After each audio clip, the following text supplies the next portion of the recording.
ഇന്ന് ഇവളുടെ അച്ഛൻ ഈ PTA മീറ്റിംഗിന് വന്നില്ലെങ്കിൽ ഇവൾക്കുള്ള തക്കതായ ശിക്ഷ ഞാൻ എന്തായാലും കൊടുക്കും. മാം, ഒരു 5 മിനിറ്റും കൂടി നോയിക്കൂടെ? എന്റെ അച്ഛൻ ഇപ്പൊ തന്നെ വരും. അതിനുശേഷം നിങ്ങൾ എന്ത് പറഞ്ഞാലും ഞാൻ അതേപടി അനുസരിക്കാം. പ്ലീസ് മാം. ഒരു നാണോ ഇല്ല ഇവൾക്ക്? ഇവൾ ഇപ്പോഴും വിശ്വസിക്കുന്നു ഇവളുടെ അച്ഛൻ വരുമെന്ന്. വെറുതെ ബാക്കിയുള്ളവരുടെ സമയം വേസ്റ്റ് ആക്കാൻ. ഇവളുടെ ഈ പെരുമാറ്റം കാണുമ്പോ തന്നെ മനസ്സിലാവുമല്ലോ ഇവളുടെ അച്ഛൻ എത്രക്കാരനായിരിക്കുമെന്ന്. കുടുംബത്തിലെ ബാക്കിയുള്ളവരുടെ കാര്യം ആലോചിക്ക പോലും വേണ്ട.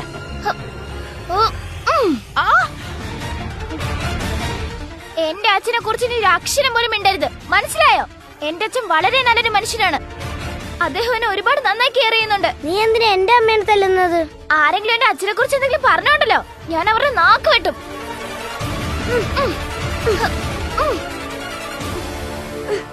റയാൻ, ഇതെന്താ നീ കാണിക്കുന്നെ? അവരെ മാറി നിൽക്ക്. റയാൻ, അനിക, നിങ്ങൾ രണ്ടുപേരും സ്കൂളിൽ തല്ലൂടാനാണോ വരുന്നത്? കണ്ടില്ലേ മാഡം, അവളുടെ ധിക്കാരം എത്രയെന്ന് കണ്ടില്ലേ? ഞാൻ എത്ര നേരം കൊണ്ട് പറയാ, പക്ഷെ നിങ്ങൾ അവളെ വീണ്ടും വീണ്ടും സപ്പോർട്ട് ചെയ്തോണ്ടിരിക്കുക. ഇവളൊക്കെ ആരോ പിഴച്ചു പറ്റ സന്തതിയാ. ഒരു മിനിറ്റ്.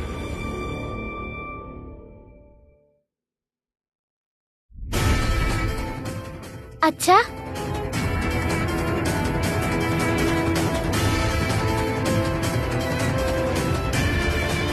അനിക്ക് ഒരിക്കലും അനാഥയല്ല.